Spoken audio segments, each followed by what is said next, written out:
What's going on, guys, and welcome to episode 476 here today for hashtag AskGSM on Wednesday, January 11th, 2023, the 30-year anniversary of Raw. I am Graham GSM Matthews. Hope you guys are doing well and having a great week so far, or at least attempting to have as great of a week as you possibly can have right now in the midst of all this wrestling world madness with the selling of WWE, Vince McMahon being back, Stephanie McMahon resigning. It's been quite the week. And a very timely time, I guess, the ideal time to do a show like this, talking about the potential sale of WWE. Quite a lot has changed since our last show about a week ago. Like I said, Vince is back, Stephanie resigned, WWE possibly being sold. Twitter was a fucking madhouse last night with the potential talk of it being sold to Saudi Arabia, which could still end up being a possibility. I'm not saying it's not, I'm not saying it won't happen, it very likely could happen at this point, based on what we've seen so far. I did doubt the idea that it already went through. And according to some credible sources, it has not gone through. There's still negotiations, not just with Saudi, but probably with other potential buyers like, NBC and maybe even Fox or Endeavor, who I think owns currently the UFC as well. So there's a lot of potential buyers out there. They may not even sell at all, but they have to figure this stuff out before they can figure out their TV rights deals and whatnot. There's a lot going on in the WWE world right now. A lot of people kind of freaking out, and in some cases, rightfully so. Vince is back. That's not a good sign. There's a whole lot more that can be said about this. I've already kind of gone in great detail about it already on Twitter and elsewhere. I'll talk more about that sort of side of things on WrestleRant Radio tomorrow. So stay tuned for more on that. But we will be talking about the selling of WWE, who could buy it. As far as the Vince being back stuff, what that means for creative. Unless there was a question about it, which I think there was from Twitter, we will talk about it. Otherwise, we'll just stick to the questions. But speaking of which, if you do want to send in a question to the show, you could do so by tweeting me on the Twitter machine at WrestleRant with the hashtag AskGSM. Find me on Facebook as well, facebook.com/Graham.GSM.Matthews. Drop a comment on the post I usually put up on Tuesday nights, if not in the wall itself. Forgot last night, I apologize. And last but certainly not least, drop your question down below in the comment section on this very video. I'll include your question in next week's edition. These are all out of order, so I apologize in advance. It's been a crazy week in general, but really crazy the last 24 hours, so I haven't had a chance to organize the questions yet. Micah does it from YouTube. We'll start with them. WWE is now for sale, and he sent this in 2 days ago, by the way. When talks were still going on of WWE being for sale, we didn't know what we knew last night. So he says WWE is now for sale. Who buys it, and who do you want to see buy it?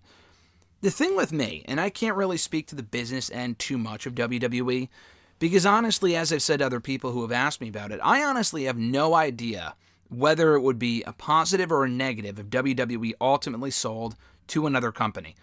The idea of them selling to Saudi Arabia does not sound good on paper at all. I honestly can't even tell you if not much would change, if a lot would change. I know Sean Ross Sapp had said from Fightful, he's one of the people with one of the more credible following and reporting of this whole situation. I knew he had mentioned earlier today, actually, that he had spoke to various wrestlers who said they would leave if WWE sold to Saudi Arabia. Now, are we talking top names? Are we talking like Mustafa Ali? No disrespect to Ali, but him leaving wouldn't really make much of a difference. Like, are we talking important people that could make a difference if they were to leave? Are we talking Sami Zayn and Kevin Owens, who notoriously have not been able to compete or by choice or just can't over in Saudi Arabia? That would make a big difference. That's not to say if Saudi Arabia, their government, bought WWE. Oh, all the shows are going to take place over there. WrestleMania in Saudi Arabia every year. Again, I don't know what that would mean. I don't know what that would mean for creative. I don't know what that would mean for the talent. I don't know what that would mean for TV rights and stuff. I honestly have no fucking clue. And that goes with any other company. If NBC were to buy WWE, if Fox were to buy WWE, if Endeavor, like I said earlier, I believe that's the name of the company, bought WWE along with UFC, which they already own. Is that a good or bad thing? I honestly don't know. I honestly don't really like the idea of them being sold elsewhere. If it means more money for the performers and the people who work there, that's a positive. But I mean, they've gone so long without being owned by another company. It's been independently run by the McMahon family, Stephanie and Triple H up until recently, before them, obviously Vince McMahon and his father. I'm not really sure. If it's not broken, don't fix it. It's not like from a business end the company's done poorly and they kind of need to sell. These company mergers can go really wrong, or they can really not make much of a difference at all as far as how it really oversees the structure of how the company is run internally, what we see on TV. So I can't speak too much to that. If they were to sell, though, let's say they are definitely being sold, which there's no confirmation of. They're obviously interested, but just because they're interested and they're talking to various potential buyers doesn't mean they will sell. And even if they do, I don't think it's going to happen anytime soon. I mean, obviously we could get word, okay, it is going to be Saudi Arabia. It takes a little while for that stuff to go through. The talk of them being sold has been going on for a long time now, but only really started to heat up when they hired JP Morgan to help them work through a potential sale late last week. It would be, as a publicly traded company, I think nearly impossible for them to finalize the deal already from Friday to yesterday or today or whatever with Saudi Arabia. I'm not even really sure if that's possible. A lot of people would need to know what's happening before it actually goes down. This isn't some carny bullshit. Although Vince negotiating a deal while he was gone from WWE could probably be possible because it's not like he wasn't working there. He did. He owned a lot of shares and stocks. He wasn't the chairman. I don't know if he could technically do that. I assume he could. But anyway, it would be a while before anything is finalized. I'll tell you right now, just based off the relationship WWE already has with Saudi Arabia, not that the entire country is bad or whatever, but just the controversy surrounding Saudi Arabia, I don't think it would be a positive move if they were to be bought out by them. I honestly have no fucking clue, again, how it would affect their management and stuff like that, the TV product, what it would mean for the women and whatever. I honestly don't know. There might be no change. In a perfect world, I don't want WWE owned by a Saudi Arabian government. I just don't think that makes a whole lot of sense. If they were offered $1 bajillion, WWE, why wouldn't they take it? I get it. I think if they were to sell, NBC would make the most sense. Universal, whatever. Because they already work with them so closely with, NBC Universal with Raw and with NXT. They're already on USA Network. SmackDown was on USA, could probably end up back on USA before the year is through. We have that part of the deal. Peacock, they already have the WWE Network. They made a very big deal for all the WWE content to go to Peacock, including all the pay-per-views. I mean, the service is not great at all. It kind of sort of sucks. But I mean, WWE made their money off that deal, and they're reaping the benefits of it. Whether us fans like it or not, WWE is reaping the benefits of selling their library to NBC for Peacock. So at least it's on an app that you can get, and it's not like some random fucking channel like with a lot of these wrestling companies that go to these bigger quote-unquote channels and you never see the shows again. It's not like with that. If that happened with WWE, that would be a big problem, but they're still on mainstream TV, whatnot. So NBC, to me, would make the most sense. I've heard Endeavor, or whatever the name of the company is that owns UFC. I think of Ender After, the band. That's not the name of it, but the band that does the Jeff Hardy song. That's what I think of when I hear Endeavor, or whatever the name of the company is, like I said. But regardless, I know when they bought UFC, they kept Dana White in charge.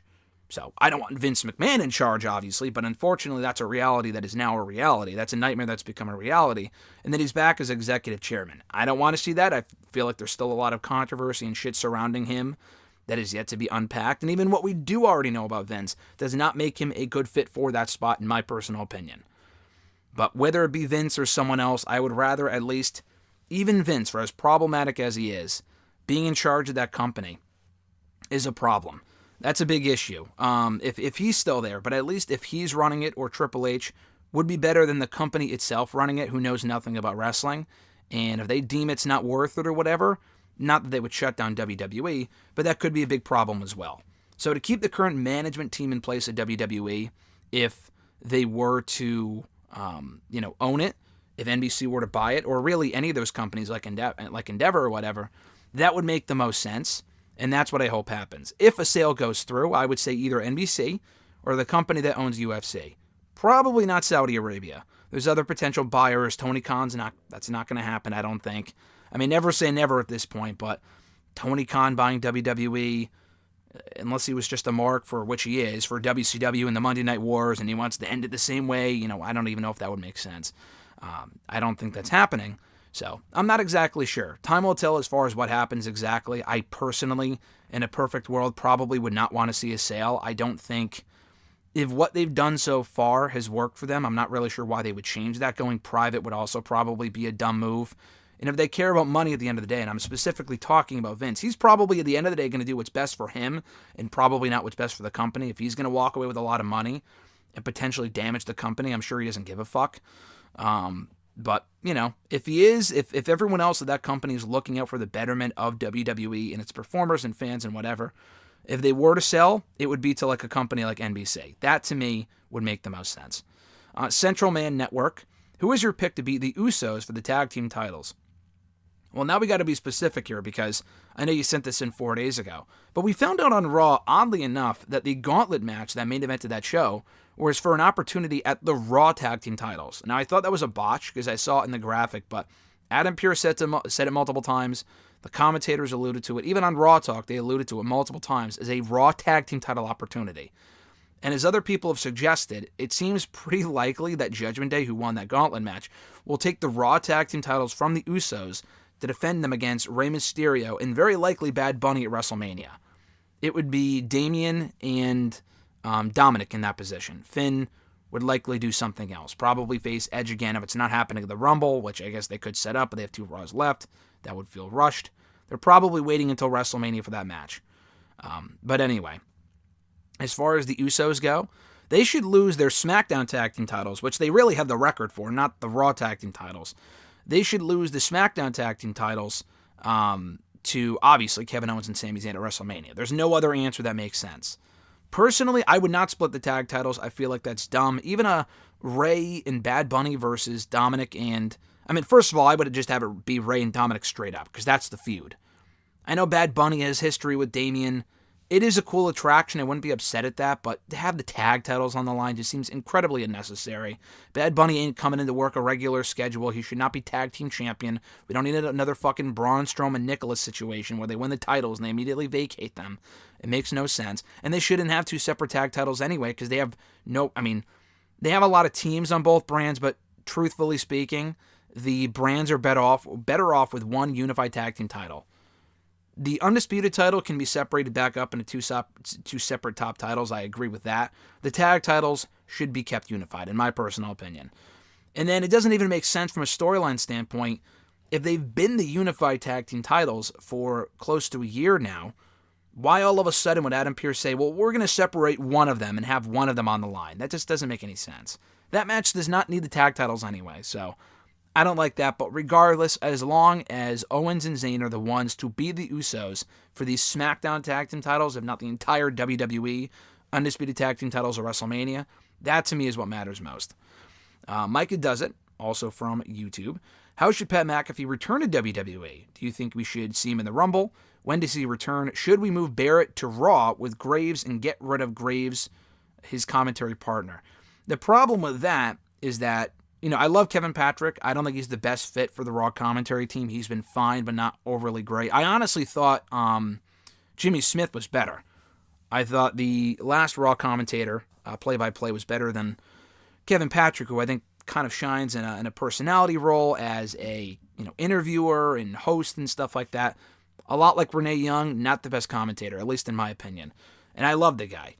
So, the problem with that, though, is that Kevin Patrick is a play-by-play. Corey Graves is a color. Wade Barrett is a color. You can't have them both in the same booth. Unless Corey's doing play-by-play, which, maybe he has and I don't remember, but he's always done color. That's not going to work. In a perfect world, that would make sense, but they're not going to do that. As far as what happens to Barrett, I don't really know.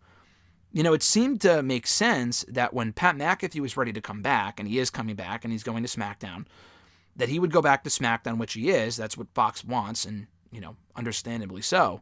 That Barrett would then go back to NXT. Now, I had heard somewhere, I don't know if this is true, that Booker is here to stay on NXT. They don't need a 3-man booth on NXT or SmackDown. It's better than not having Barrett at all. Barrett's great. So to get rid of Barrett would be fucking dumb. So I hope they keep Barrett on one of the 2 shows. I would get rid of Booker. Booker's just not good. Put Barrett back in NXT with Vic Joseph. I enjoy Barrett on SmackDown a lot, but then you also have Pat McAfee coming back. So I honestly don't really know what you would do. I would go back to the original plan and booting Booker, putting Barrett back in that spot in NXT, putting Pat McAfee back with Michael Cole on SmackDown.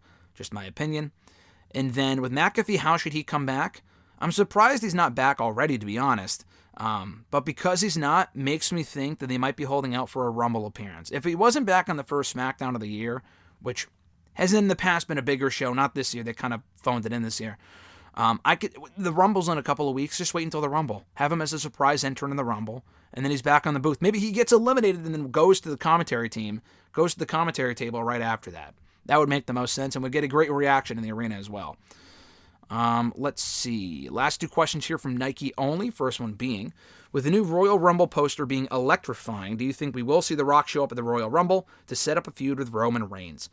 And now I feel like if he was, and I'm not saying that the dirt sheets are always right, but I feel like if he was, we would have heard by now that The Rock agreed to a deal to come back, and he will be at the Rumble or be at WrestleMania. And I always said, I don't know if he will or won't be at WrestleMania. I think he could. My thing has always been, I don't think he's wrestling at WrestleMania. I have said that for fucking months. If he hasn't shown commitment to doing it in the past for the last 5 or 6 years, why would this year be any different? Just because they're in Los Angeles? The guy clearly, and to his credit, prioritizes his acting and Hollywood schedule and other commitments over doing the wrestling thing. It's a bummer for us fans, but it is what it is. I mean, I wish he would stop dick teasing people and saying, oh yeah, the Roman stuff would be great, and then not actually doing it. He needs to come out and just say, I know he's keeping his options open, but clearly his priorities are elsewhere. Just say, listen, it's not happening. I could be wrong. I could be sitting here saying this, and then The Rock comes back at the Rumble. I don't think it's happening, though. I really don't. It would be a cool surprise. It throws the Cody stuff in disarray. What the fuck do you do with Cody at that point? Because now they're building to him coming back, having all these great video packages, and then he doesn't face Roman at WrestleMania, and doing the 2-night thing is fucking dumb in my opinion, so I don't really know what you do, to be honest. I think the electrifying stuff is just a red herring. I don't think The Rock will be at the Rumble. I think it's much more likely we might see Stone Cold in the Rumble match itself than see The Rock at the Rumble or in the Rumble. I know it's not, a total red herring to the point where thinking that the electrifying stuff on the poster is leading to the return of The Rock is dumb. No, I mean, I don't know, this might be a coincidence too, but there was a lot of stuff on the Extreme Rules posters to suggest that Bray Wyatt was indeed on his way back and that it was done intentionally, like a firefly or like a flashlight or a lamp or whatever it was, a lantern rather. And then he actually did end up coming back. So that might have been a coincidence. We don't know. That might have just been completely coincidental that stuff was on the poster. But if it wasn't, and they did it on purpose, it could suggest, especially now in the age of Triple H, booking-wise anyway, unfortunately Vince is back at the helm as the chairman, but they've done a lot of subtle stuff on Raw, a lot of Easter eggs, stuff happening in the background during certain shots. It could apply to posters as well, to their marketing team, so I wouldn't be surprised. I don't think that's the case, but I don't think The Rock is showing up at the Rumble. That's my prediction. Let's see, his second question here. This year, AEW should take the women inside of Blood and Guts and do WWE versus women of AEW. Do you like this for a possible Blood and Guts match? So he's suggesting a WWE versus AEW women's War Games match. Blood and Guts, whatever. That'll never happen. If it did, it would obviously be an attraction for sure. Especially if Mercedes Moné signs with AEW. That's a big addition. So you would have... Let's fantasy book real quick. I don't really like doing fantasy booking stuff, but in a perfect world, AEW's division would probably consist of Jamie Hayter, Britt Baker, Saraya, Mercedes Moné, and Toni Storm would make the most sense. I mean, I know a lot of those are former WWE people. I mean, 3 out of the 5, but they are the biggest female stars on the show. Better than putting fucking Marina Shafir and Nyla Rose in there. And then on the WWE side, assuming Ronda's still here, Ronda, Charlotte, Bayley, Becky, and Bianca. I mean, I guess you can honestly get rid of Ronda and put like Rhea Ripley in there. I would love to see Rhea and Jamie mix it up. That would be an incredible match. It'll never happen. It would be cool. A women's War Games match, or we've seen women's War Games matches. A women's Blood and Guts match, I'd be fine with, but it has to make sense. Don't just, I mean, WWE, I kind of take issue with them for this. Don't just do a War Games match just because, we have to have a men's and we have to have a women's. The Rumble stuff, I understand. The Money in the Bank matches, I get doing a men's and a women's. That's totally fine. The War Games stuff, I don't even like them doing it one time a year, or like doing it at the same time every year. And I've said that in recent years as well. Do a women's War Games match, that's great, but do it when it makes sense and it's not just random teams compromised to 4 or 5 women. So, hopefully that goes for AEW as well, and we could see one at some point if we have factions and it makes sense to do one eventually. But in a perfect world, if we were to get like a Forbidden Door type show with WWE and AEW, and they were to go head-to-head, the teams that I mentioned in a War Games Blood and Guts environment would be pretty fucking cool. Specifically in AEW where they could do blood. In WWE, they don't do blood, and that's fine. In AEW, they would do blood, as long as it's not over the top, and I would love to see that. Now we go to the Twitter questions. Again, they are out of order, so I apologize in advance. At Uwagu91, have you watched Omega versus Ospreay? I have. Loved it. Obviously, so far, the best match I've seen all year, and we're only 11 days in. It will go down, in all seriousness, as one of the best matches of the year when 2023 is through.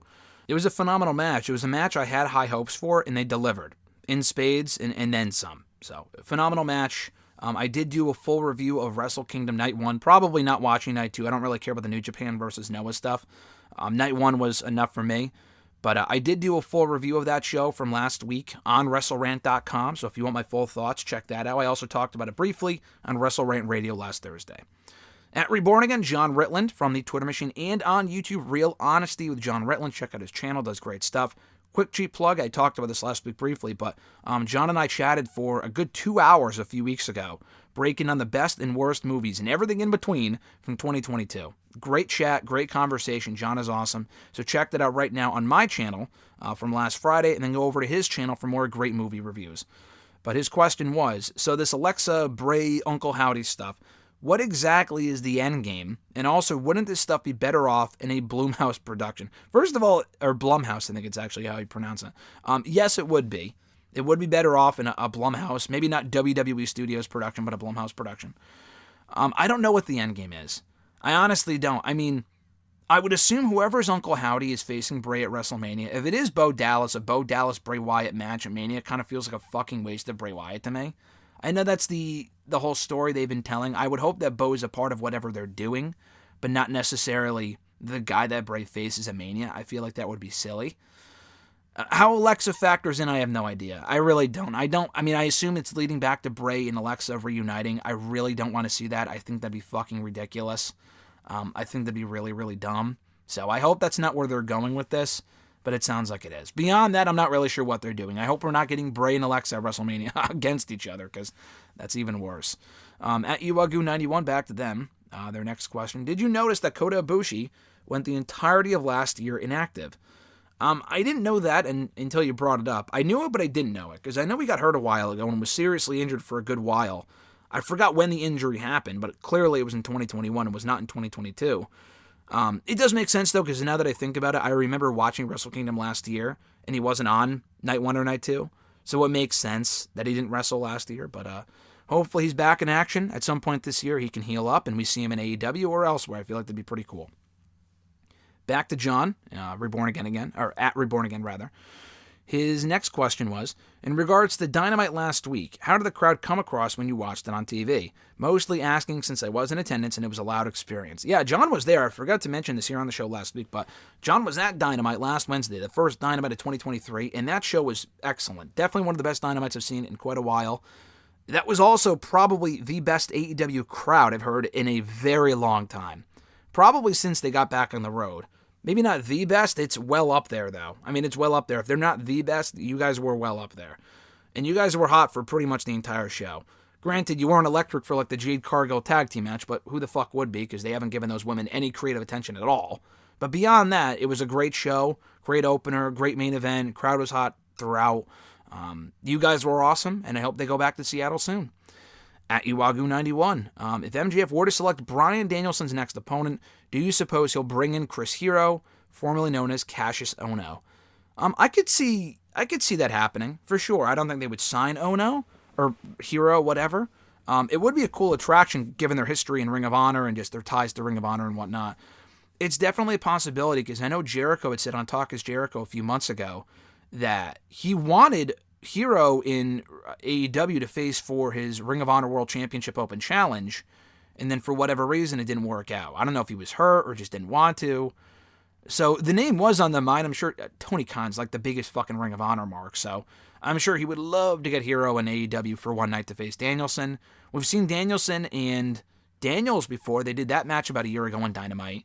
So to kind of rekindle that rivalry in AEW for one night would be pretty cool. I don't think it's going to happen, but it would be cool. At noob_n_co-tv, I think these are our final two questions. They are. His first one was, so where will Switchblade Jay White end up if he leaves New Japan, WWE or AEW? I'm leaning towards Jay White to AEW because he did appear in AEW building up to Forbidden Door. Maybe he'll join the Elite as their leader. I don't know, you need the Elite as their leader. I mean, doesn't make a whole lot of sense because I think Jay White turned on Omega many years ago, so to kind of go back on that wouldn't make a whole lot of sense.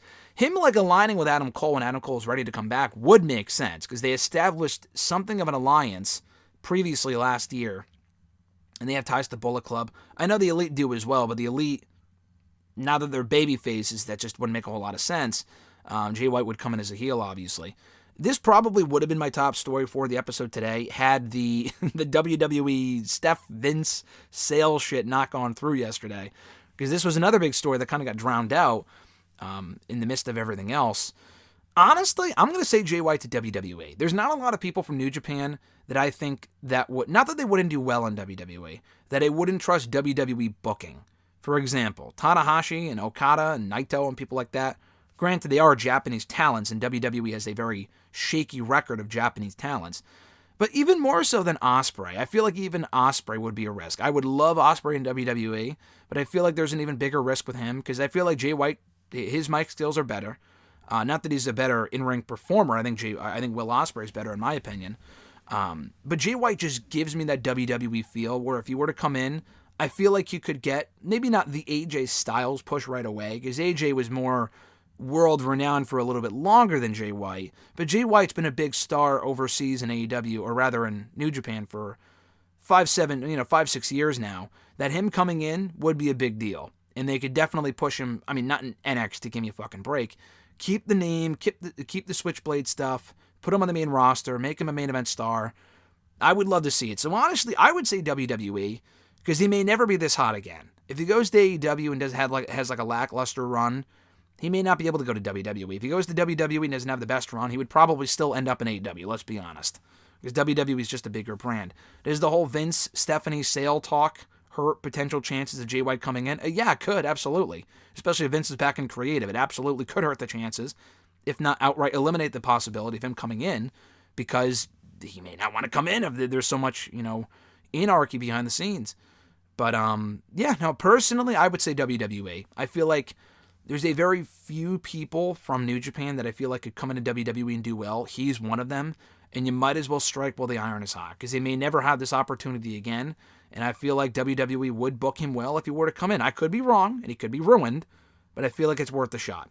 In AEW, I'm not even really sure what he would do, because they have so many people as it is. Not that WWE doesn't, but WWE could benefit from having a couple more fresh faces at the top of the rosters on Raw and SmackDown. In AEW, they have so much talent, even with Punk being gone. They still have so much top talent in that company that have yet to really rise to the top. He would fit in there like a glove, and it would make more storyline sense, but him in WWE against Cody, AJ Styles, among other people, would be pretty fucking cool in my opinion. And the last question of the episode, also from Noob, your thoughts on Vince McMahon returning as executive chairman of WWE, and do you think there's going to be legal action against Vince McMahon? No, I don't think there is. There's been a lot of talk from various people on Twitter and social media that Vince, he'll be arrested if he resumes control of the company. If that was to happen, he wouldn't be the executive chairman right now. He's not going to get sued. I honestly, like I said earlier, to go back to how I started the show, I don't know everything from a business standpoint. I know far from everything. So I can't tell you what he's able to do and what he's not able to do. I mean, he's the executive chairman, so now at this point he can do whatever he wants. If he wants creative, he probably will get it. I mean, there was allegations that, the whole reason why they kind of forced him out, he had to, force retire, was because they thought it would be better for the company if he wasn't there. He didn't have to leave. Like, there was nothing saying that they had to get rid of him. They just thought it would be best, which it is, and it was. It was and it is. But he still wants in. If he can get in, he will. The only reason he left in July was because he took it, he kind of felt like he had to. And he does have to, but he doesn't, he's not, morally it's the right thing to do to step down. It's the right thing to do, period. If he doesn't legally have to, then he's not going to, which is why he's back. Short of him, killing someone or something, I mean, even with all the allegations that have come out, they're all allegations, proven or not, even with all the NDAs and shit.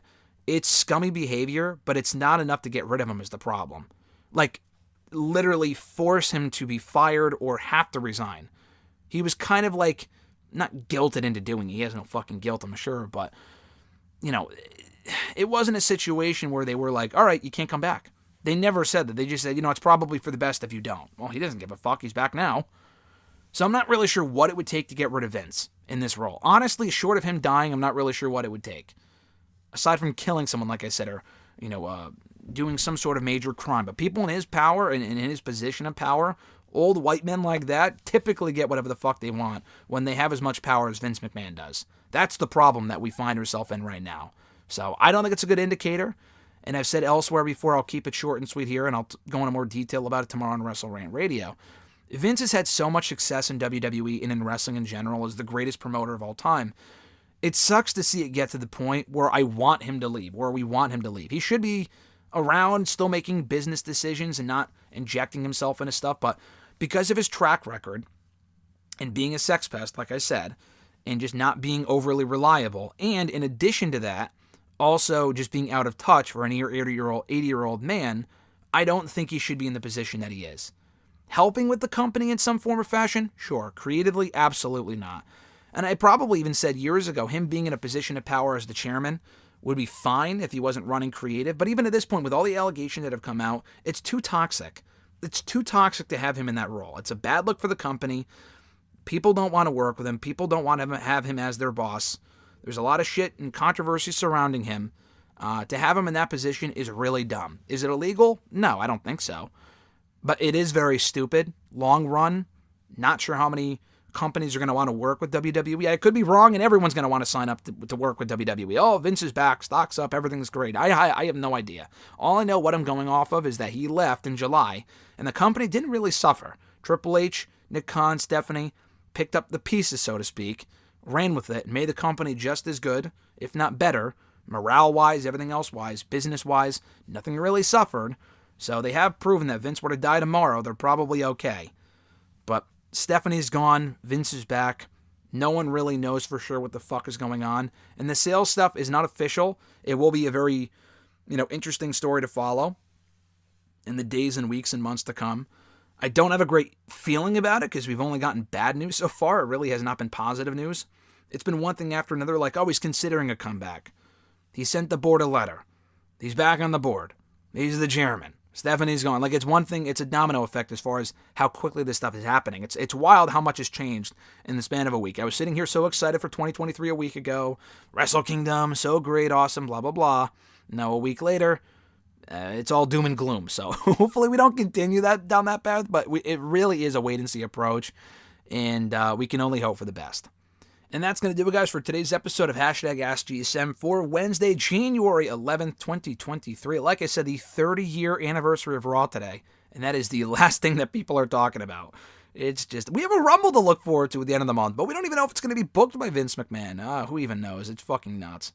But anyway, I appreciate you guys checking out the show per usual, and we'll have a lot more to say about all of this tomorrow on WrestleRant Radio with Sasha, Mercedes, whatever, Jay White, Dynamite, Raw, the Rumble, Vince, Stephanie, The Sale, and so much more on WrestleRant Radio tomorrow. I implore you guys to check it out. And thank you for checking out this video. You can like the video, drop a comment, share the video, and subscribe to the channel for more daily content. If you want to send in a question to the show, you can do so by tweeting me on the Twitter machine at WrestleRant with the #AskGSM. Find me on Facebook as well, facebook.com/Graham.gsm.Matthews. Drop a comment on the post I usually put up on Tuesday nights, if not in the wall itself. And last but certainly not least, drop your question down below in the comment section on this very video. I'll include your question in next week's edition. Attempt to have an awesome one, guys. I'm Graham GSM Matthews, and I'll catch your ass down the road.